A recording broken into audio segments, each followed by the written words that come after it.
Saranamati, I think you can start. Thanks. Om. Om.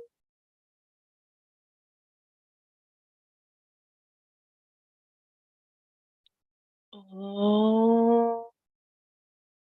Saishwaraya Vidmahe Satyadevaya Dhimahi Tanna Sarva Prachodayat. Saishwaraya Vidmahe Satyadevaya Dhimahi Tanna Sarva Prachodayat. Saishwaraya Vidmahe Satyadevaya Dhimahi Tanna Sarva Prachodayat. Om Shanti Shanti Shanti. Baba Sri Subramanyam Swamy. Lord Subramanyam Swamy was the family deity of the Bhatt family of Mysore. In 1943, Miss Bhatt was diagnosed to be suffering from cancer. Doctors advised a surgical operation, but her mother-in-law did not agree. She insisted that as they were all ardent devotees of Lord Subramanyam, the Lord would surely take care of the patient. For 6 long months, the family stuck to their intense and steady faith and continued with their daily worship. But the patient's condition was worsening. One night she had a dream in which she saw a great serpent moving around her bed. Alarmed, she woke up her mother-in-law. Lights were switched on but found nothing. But after some time, the patient again dreamt of the same serpent, which in a moment changed to Lord Subramanyam. He pierced her chest with his trident. Thus impaled, she was taken to the top of the mountain peak. She fell at the feet of the Lord, who asked her whether she wished to remain there or to return to her family. She replied that she would prefer to go back to her husband and children. The Lord then told her, "You are fully healed. I will always be protecting you." She saw herself being returned to this world by a narrow, beautiful stairway. The dream was vivid and reassuring. From that day onwards, her health steadily improved and she became normal. Even while she unfailingly did her daily worship, she found time also to serve the poor and the needy to the best of her ability. 20 years later, the lady and her husband went to Puttaparthi and had the darshan of Sri Satya Sai for the first time. Swami gave them interview. He told her, "I spoke to you once 20 years ago." She was taken aback and protested, "No, Swami, this is the first time I'm seeing you." But Swami told her, "No, I came to you when you were in Mysore." He also mentioned the name of the street where they were staying in Mysore during her illness. She wondered. The name of the street was of course correct, but when did Swami come there? When did he speak to her? She had no recollection. Then she noticed a staircase leading from the interview room to Swami's room located on the upper floor. She counted the steps. There were 18 in number. They were narrow and beautiful. When did she see them before? She suddenly remembered to have seen them in her dream 2 decades ago. They were the same steps down which Lord Subramanyam had returned her to this world. In a moment, before she could recover from her wonderment, Swami waved his hand and materialized a beautiful figure of Lord Subramanyam Swami, adorned with ornament of serpents and seated on a chariot. He placed that image in her grateful hands. She realized that the ever merciful Sai Baba was the same Lord Subramanyam Swami who was worshipped at their home every day. She washed Baba's lotus feet with her copious tears of exquisite happiness. Lord Subramanyam stands today by the side of his elder brother, Mahaganapati in Prashanti Nilayam. His idol was installed there by Bhagwan Sri Satya Sai Baba on the 21st of September 1997. Baba as Lord Parama Shiva.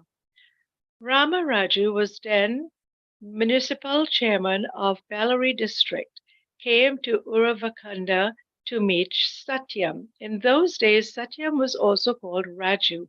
Rama Raju told Sheshma Raju, we would like to have your Raju with us in Bellary during the next school vacation. You think your brother is just an ordinary boy. You're wrong. My heart is moved by his purity and the glow in his face. I can see a divine effulgence in him. Please bring him along and stay with us for some days. Those were the days when Sheshmaraju was somewhat worried about his brother's unusual behavior. He felt that change of place might help to improve Satyam's mental health. He accepted Rama Raju's invitation and went to Bellary. One day he organized a trip to Hampi, the capital of Vijayanagar Empire of the yesteryears, to see the famous temple of Lord Virupaksha Shiva, Lord Shiva. All of them went into the temple, but Satyam stayed out, pleading of some discomfort in his stomach, while the others entered it. When the temple priest was offering arti to the presiding deity, the devotees saw the image of Satyam in the sanctum sanctorium in place of the deity of Lord Virupaksha. Sheshmaraju was angry. He thought, Satyam told was told that he would not enter the temple, but he had somehow sneaked in and taken the place of the Lord. This is blasphemous. He went out in anger only to see Satyam standing there under a tree. Sheshamaraju was puzzled. While he stood outside keeping an eye on Satyam, he deputed another person to go inside and verify things there. He was surprised when he was told that Satyam was seen very much within the temple, even as he stood under the tree outside, as the saying goes. And there's a quote in Sanskrit, I don't know if I can pronounce it right, but I will try. Anantar Bahishcha Tat Sarvam Vyapya Narayana Stitham. Lord Narayana is all pervasive, present both inside and outside, everywhere at the time, everywhere at the same time.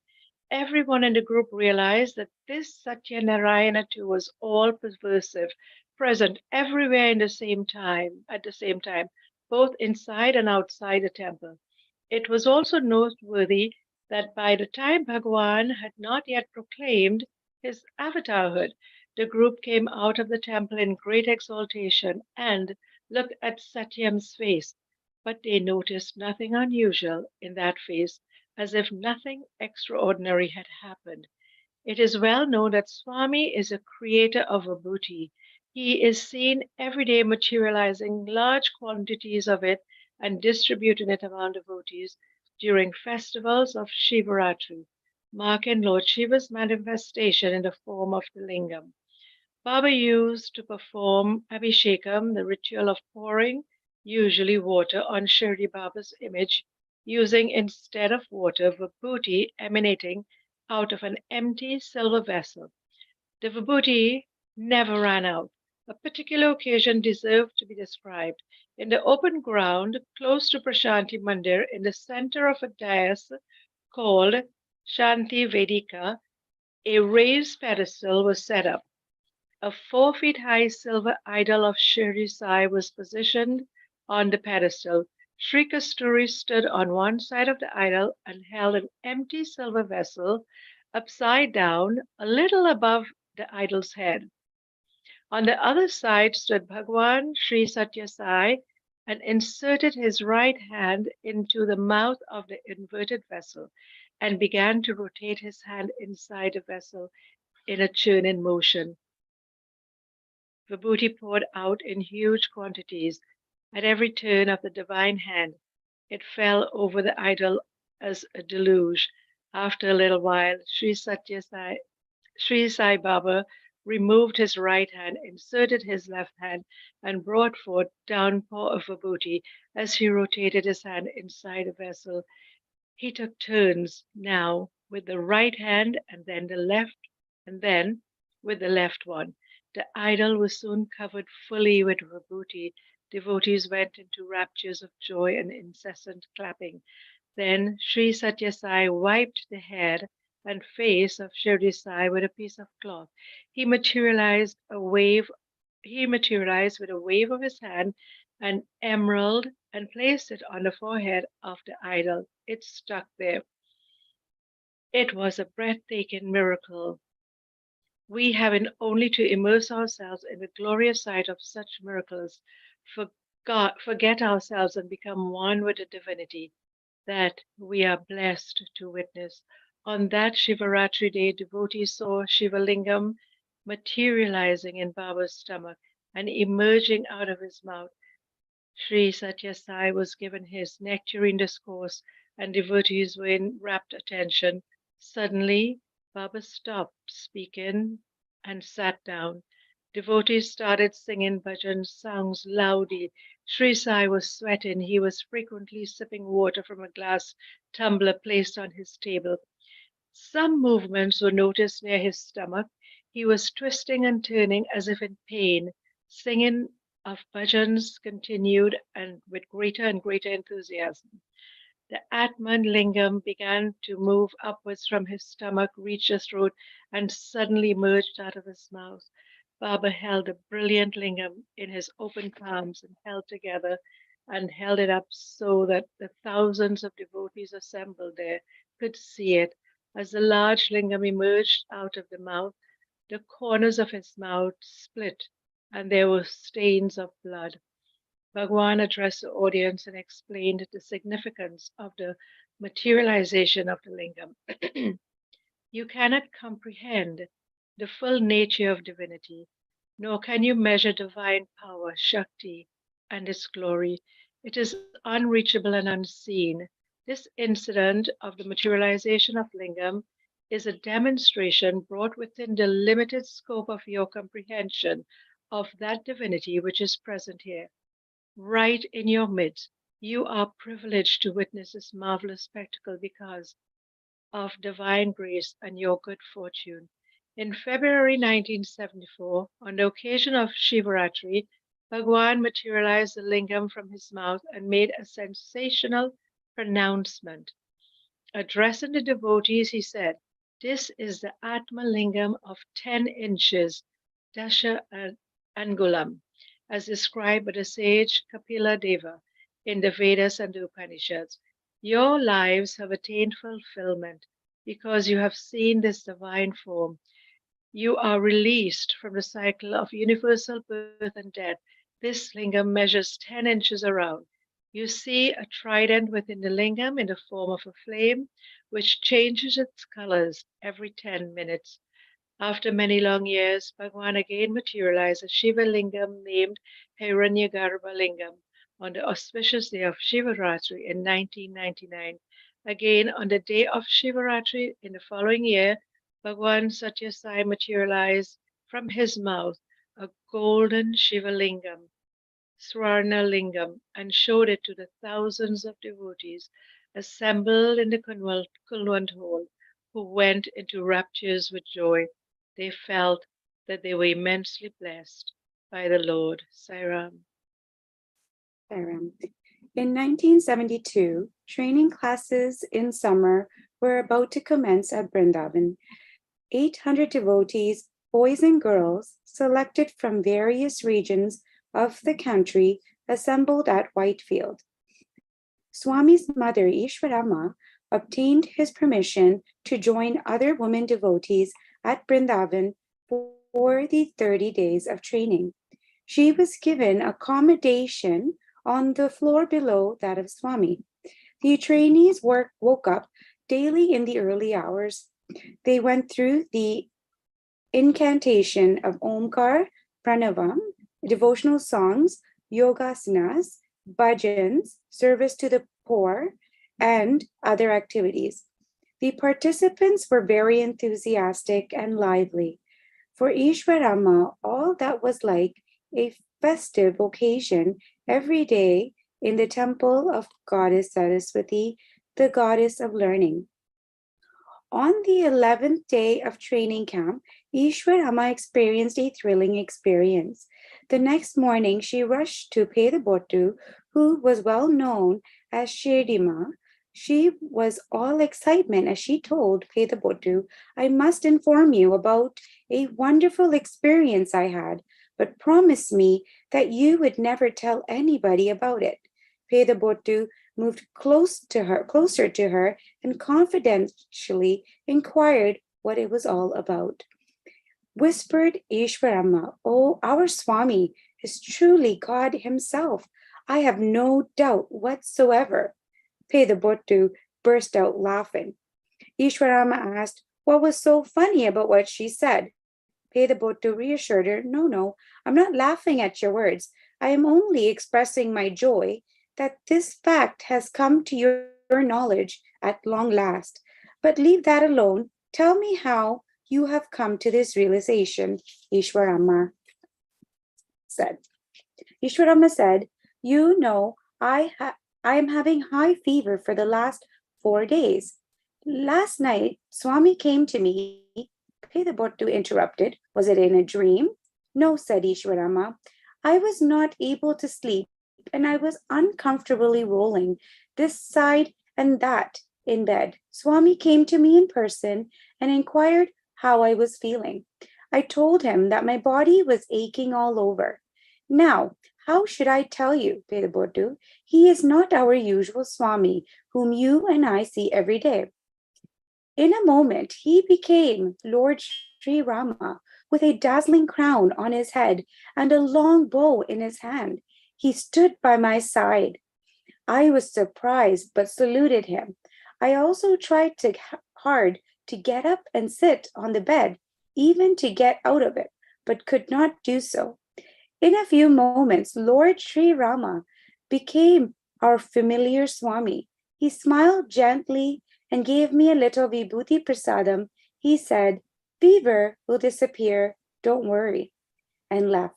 Pedabottu was happy and elated. She said, Swami has certainly blessed you. What a memorable experience.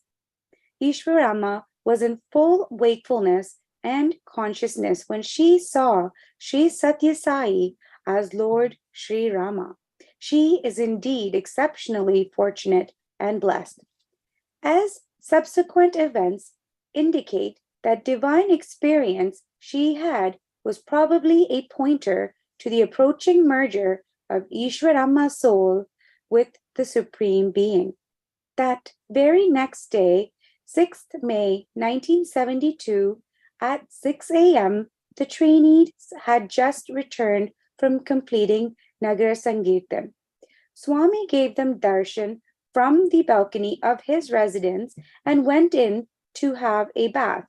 Meanwhile, Ishwarama had her bath, took her morning cup of coffee, and sat down in the inner veranda to relax. Suddenly, she turned towards the bathroom and cried out for Swami. Swami, Swami, she called and collapsed. Swami responded from inside the bathroom, I am coming, coming. That was all. She breathed her last. On 6th May 1983, Swami spoke on the occasion of the death anniversary of Ishwarama, referring to the special characteristics which distinguished the great lady and the manner of her death. He said, usually, such moments, one's mind dwells on ornaments of gold or similar valuables. It is only to very few persons that Swami comes to mind at the final moment. From the floor down below, she cried out for me. Swami, Swami, I responded, I am coming, coming, and she left. The situation is just like Mahavishnu rushing to bless Gajendra in response to his desperate call for divine succor. As the two live wires meet like a flash, in a moment, one attains salvation. At the crucial moment, Ishwarama's daughter and granddaughter Venkama and Sailaja were by her side, but she desperately cried out only for Swamy. This is an ample proof of her piety and righteousness, the priceless reward for her great sadhana. Here is an excellent example for emulation. As Sri Shyam Sundar, Swamy Karunyananda spent several years with Ramana Maharishi in Arunachalam. For many years, he was also with Malayala Swami Gogarbam near Tirupati. In 1927, he was ordained into sannyas by Sivananda Swami in Hrishikesh. He practiced many spiritual austerities. Later, he established the Gautami Jiva Karunya Sangam in Rajamundry on the banks of the river Godavari in Andhra Pradesh and did great service to the poor and the needy. As a result of his spiritual attainments and his services to humanity, he was rewarded with the good fortune of remaining in close proximity to Sri Satya Sai. Once, Sri Satya Sai Baba asked Karunyananda to come and sleep in his room. But being in the unfortunate habit of snoring, he hesitated to accept Baba's invitation. Swami told him not to worry about it, but to come and sleep in his room. Karunyananda has since stated, Bhagavan Sri Satya Sai never sleeps. He lies in bed on his left side. His eyes are always half open. He is fully aware what is happening all around him. Bhagavan vouchsafed Karunyananda an unforgettable experience that night. Swami was lying on his bed. Karunyananda spread his bed on the floor and slept. After some time, he woke up and sat and looked towards Swami's bed. Surprisingly, in place of Swami, he found Balakrishna lying in Swami's bed, emanating a charming bluish glow. Karunyananda lapped up the wonderful vision in astonishment. Unbelieving, he rubbed his eyes and he looked again carefully. He also assured himself that he was wide awake and fully in possession of his senses. There was no question of any doubt. It certainly was Balakrishna lying on Baba's bed. After a few moments, once again, Baba was seen lying there in place of Balakrishna. Karunyananda stated later, what I witnessed was certainly not imagination. I was fully awake. It was Balakrishna, most certainly. I also witnessed Balakrishna changing into Sri Satya Sai. Bhagavan Sri Satya Sai does not publicly display his divinity. Perhaps he feels that such display might lead to unmanageable crowds of converging on him from far and wide. In Sai Shruti, Swami's residence in Kodaikanal, Swami spoke to his students once and revealed a divine secret. He said, Lord Sriman Narayan has come down to this earth in human form as Satya Sai. Please understand and accept this fact. Like Lord Sri Rama and Lord Sri Krishna, this too is a Purna avatar. Great sages and spiritual preceptors were sent here from time to time by the Divya Shakti. But here you see the very incarnation of the universal absolute on earth. Saram. As Gautam Buddha. Once a conference of scientists took place in Hyderabad in Andhra Pradesh under the chairmanship of Dr. Balakrishna. Professor Hayakawa, a Japanese scientist, was among them. Dr. Balakrishna invited him to his home. There, Dr. Hayakawa saw for the first time a colored photograph of Bhagwan Sri Satya Sai Baba. He felt immediately drawn to it. In the temple-like house, this attractive photograph stood out in all its decorations. He thought that the picture might be of a honored ancestor of the family. During the conversation, Dr. Balakrishna described the divinity of Bhagwan Sri Satya Sai Baba and told him that Baba was God incarnate. It so happened that Swami was right there in Hyderabad at that time, and the two scientists went to have his darshan. Swamy kindly invited both of them into the interview room. In the proximity of Swamy, Professor Haikawa experienced an intense awareness that he was in the presence of a divine personality. Swamy gently smiled at him, waved his hand, produced a human heart, and showed it to him. He was bewildered. Bhagwan asked him what it was. Dr. Haikawa replied that it was a human heart. Do you know to whom it belonged? Asked Swamy. He answered, how do I know? Bhagwan told him, this is your own heart at the time of your birth. Dr. Haikawa was stunned. Swamy explained, this is indeed your own heart. Do not be surprised. As soon as you were born, your heart stopped beating. You were as good as dead. Your body turned blue. Your father was a man of faith and a very devout person. He placed your body at my feet and prayed to me. Oh God, I earnestly prayed to you for a child. Is this the way you respond to my prayers? Or what use is this dead body to me? I therefore mended your heart and restored you to life. As a matter of fact, the age of the Japanese scientist was more than Baba's, and it was to Lord Buddha that his father had prayed, seeking revival of life to his dead son's body.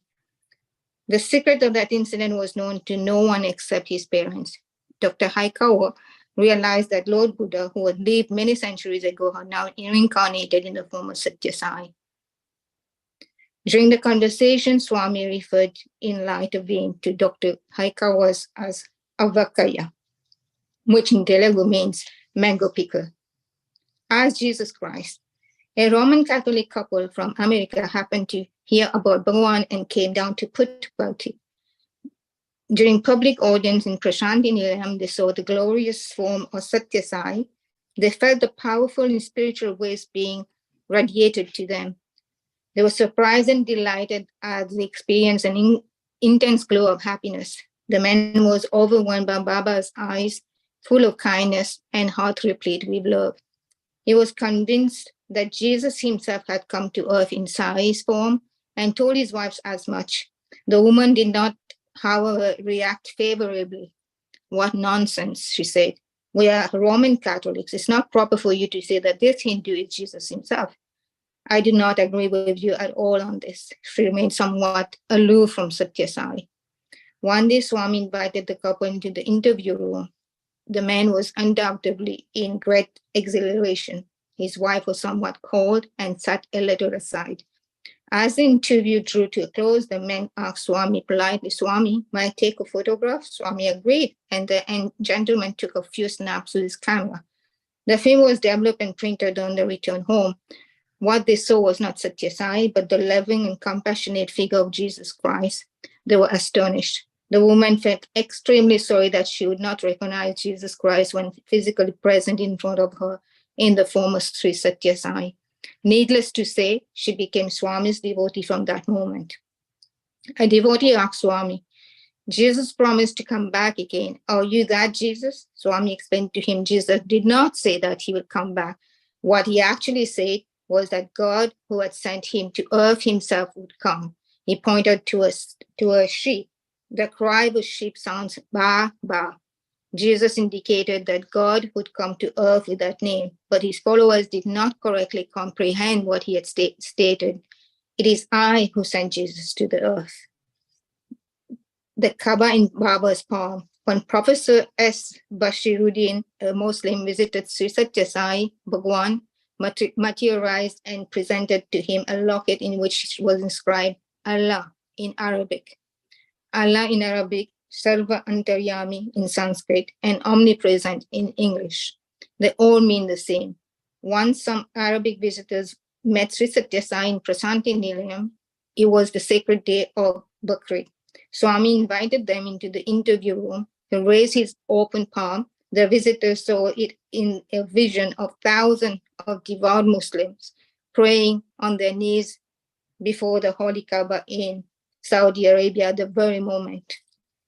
These are some of the instances to establish that Sri Satya Sai is not only the embodiment of all gods, he is a transcendent encapsulation of every god. Many persons belonging to the Jewish faith testify to this fact, like Dr. Samuel St. Louis, who declared, "I'm convinced that Baba is the incarnation of God. Whatever descriptions about God are given in the Hindu, Christian, and Jewish law and literature are not fictional or imaginary. They are all true. They all proclaim the truth that God has the supreme to incarnate himself as to when needed." Samasta loka sukhino bhavantu. Samasta loka sukhino bhavantu. Samasta loka sukhino bhavantu. Om Shanti, Shanti, Shanti.